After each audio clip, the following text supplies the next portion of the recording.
the universe is not at all what we suppose it to be, and that we are in effect presented with a three-dimensional, four-dimensional, 11-dimensional koan, a labyrinth, a puzzle, a kind of conundrum which has to be cut through. And it's all done in the mind. The whole apparent world is actually syntactical in nature. This is what they don't tell you in the philosophy departments or the physics departments, that the universe is made of words, and that there has to be a speaker and there has to be a hearer. Photons, quarks, anti-new, that's not what it's about. That is a linguistic model that floats above the bedrock of syntactical connectedness that mind travels through to create networks that it interprets meaningfully. That's what's really going on.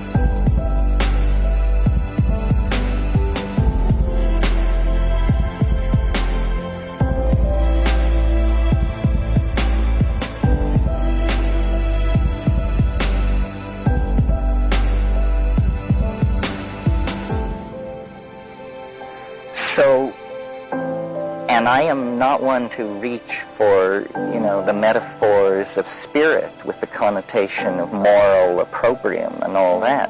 But there is a dimension which is accessible to each and every one of us that is so appallingly, titanically, and bizarrely different than the continuum that we're currently residing in, that it seems to throw doubt on the entire effort to understand the world as it's been carried out over the past 1,500 years. In other words, there is an object in this mental space which, as culture-creating creatures, we are attempting to colonize and invade this cultural space through the concrescence of language. In other words, through exteriorizing our ideas as tools, we are invading this cultural domain, this alternative reality, and the exploration by drugs, with psychedelic drugs, and then the pervasive problem with other sorts of drugs in the society. And it cuts very close to the core of ourselves as creatures. I mean, we are addictive animals. We addict to everything. We addict to each other and glorify it as our most noble outpouring of sentiment in the phenomenon of romantic love.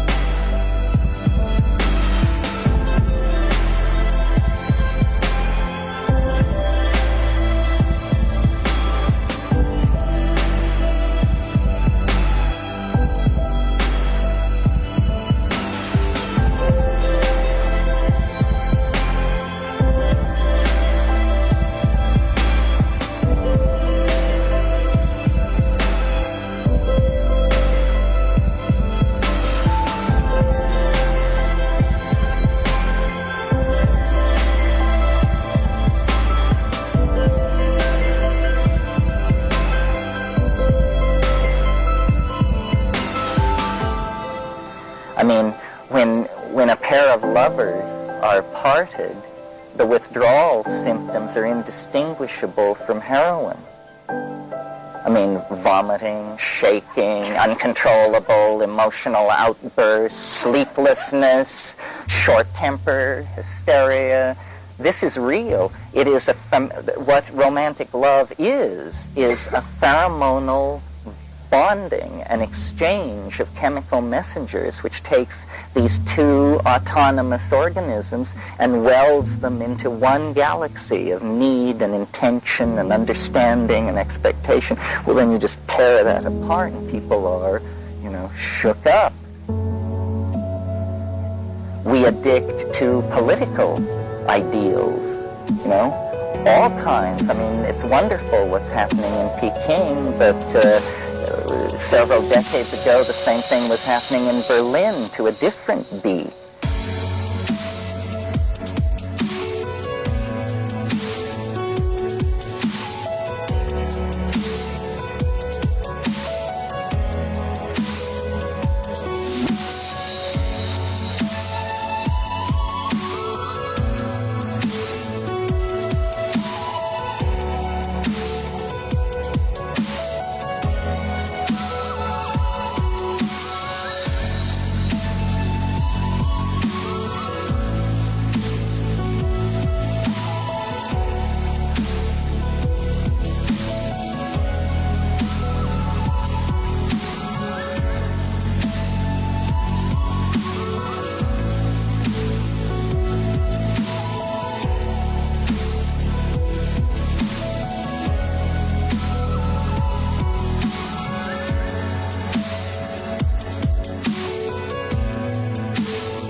People find an idea and it works, and all barriers appear to be movable and all goals attainable.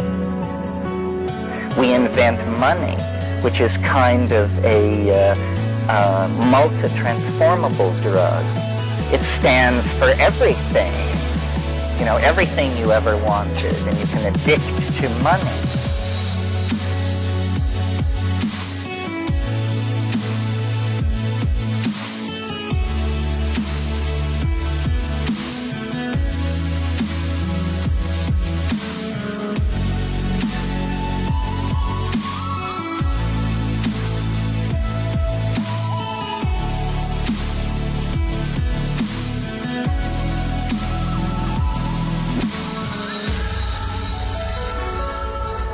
Nevertheless, what I will argue during this month is that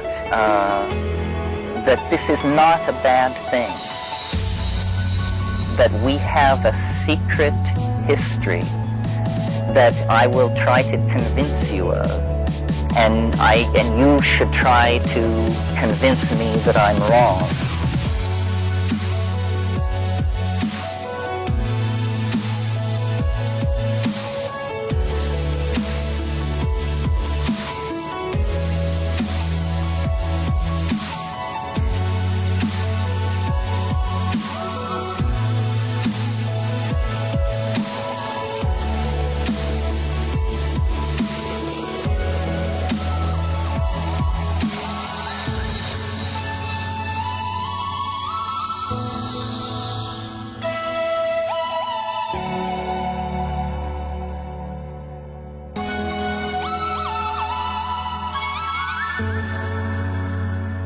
And we will argue over the secret history of the human race and why it is, therefore, that we are as we are, and why it is that these psychedelics are not some peripheral issue of screwballs who can see God in a cabbage, but that, in fact, the issue of psychedelics is directly on the tracks of the onrushing locomotive of rationalist society, and that it ain't going to go away.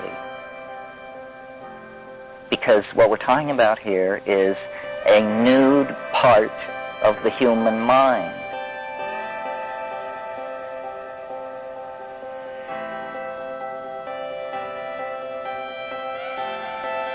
What we're talking about here is something which takes its place in the great unfolding of the defining of human freedom that characterizes the entire adventure of global civilization.